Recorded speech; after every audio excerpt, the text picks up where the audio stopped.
Alright, hello, welcome to this weather update. It's after midnight, I guess it's around 12:20 a.m., and we are looking at Hurricane Florence now. And I have some good news with Hurricane Florence we're going to talk about. But first, I want to show you the radar picture.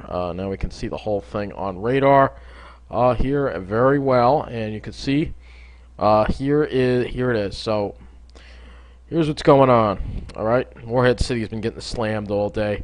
Here's the eye wall, and that western eye wall is actually starting to really build very nicely.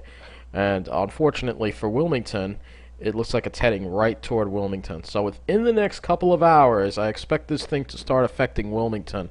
They're not in a central band yet; they're in sort of an outer band, but they are going to be in this eye wall. And there's still power there right now, from what I could tell on the webcam.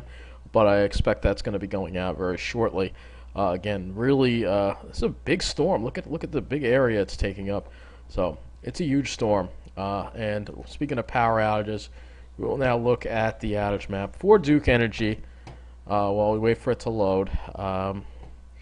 It was loaded, but apparently my computer can't even load all these pages at once.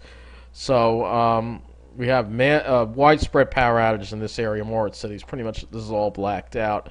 And then a significant amount of people without power over here. So we click Wilmington here. We have 3,000 customers out. That's not too bad out of 127,363. But as we head in this direction, it goes up higher to 14,240 customers out of 25,039. And then almost a complete blackout in Carteret County, more or less.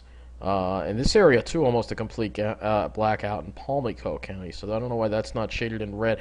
Oh, probably because it goes by the amount, not by the percentage. But that is what is going on. So we can actually zoom in on some of these power outages. Let's see if it'll let us zoom in. Yes, here you go. So these are big outages, transmission-related outages, most likely, especially Morehead City, which probably... Judging by the way its transmission line looked, it would not surprise me one bit that that transmission line went down and is affecting almost all the customers in Morehead City. So here's Morehead City. So that's 1,300. Yes, almost everybody is out. Almost everybody is out here. So it's more or less a complete blackout because the transmission line went. That's probably what happened. And of course, that transmission line also feeds this area around, which I forgot about. This is called Atlantic Beach, this area. So this is also completely out as well.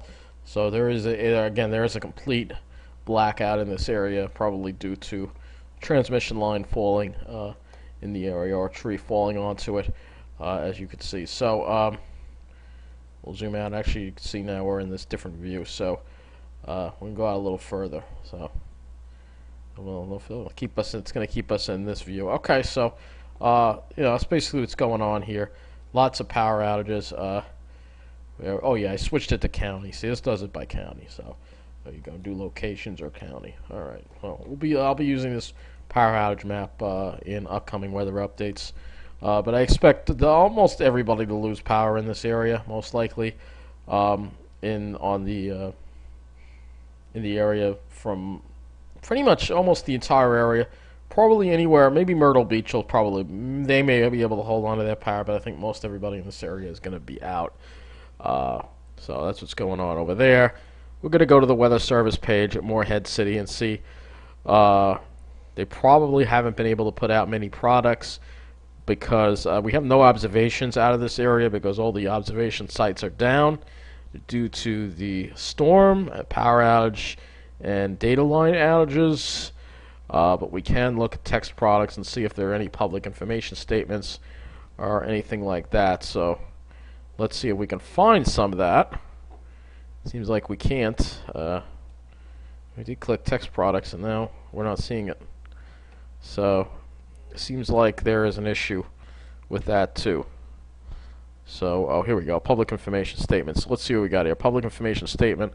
This was at 9 o'clock, so that's not updated from before. That's the same one we saw before. So we don't really have any. Yeah, there's nothing. So this office probably has no power. Let's see. We're gonna go to their Twitter.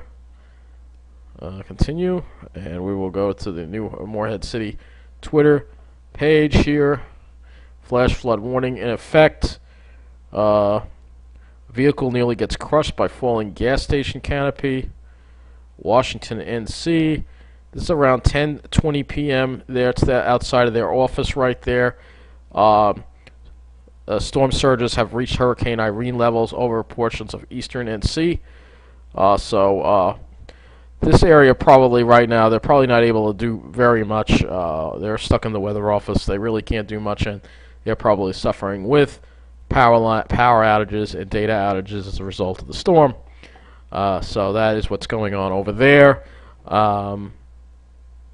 So that will conclude this weather update. I just want to make it brief, but again, this storm is going to crawl. All right, yeah, I almost forgot about the good news. So let's go to the Hurricane Center. That's where I will wrap it up. Actually, we'll go over there. Wrap it up right here. I have good news regarding Hurricane Florence, and that is that she is now only a Category 1 hurricane with maximum sustained winds at 90 miles an hour. So it has weakened again. So it's good. It is weakening gradually, but it's also moving very slowly. Movement is northwest at 6 miles an hour. So it is crawling. This very slow-moving storm. To say it's moving is kind of it's kind of like just it's barely moving at all. And this is the problem that we're experiencing here with Florence, is that it's a slow mover, and that's going to be what's going to cause the problems regarding this. So again, here is a look at the radar, close-up look at the radar of Florence, and you can see here that this is probably the most intense part of it right here, and it's going to be heading for Wilmington. So probably within the next 2 to 3 hours, they're going to start to feel the effects of this. However, it's moving very slowly, may even take longer than that. And once it's over their area, it's going to be over their area for a while. I'm talking hours. So this band right here, there could be 5 inches of rain per hour in this band. And, you know, if you have that band over you for about 3 or 4 hours, now you're talking 20 inches or more of rain. So you're going to have that, and you're going to have the winds. And that's going to be the main thing with this storm. It's a slow mover, and that's what makes it so dangerous. Even though it has weakened, it is a large storm, and it is a slow mover. So that's going to conclude this weather update. I'll have another one for you hopefully sometime tomorrow. Again, our prayers go out to to the people in this area suffering from this, and hopefully people have heeded the warnings, and hopefully no one gets hurt in this storm. Take care, and thank you for watching.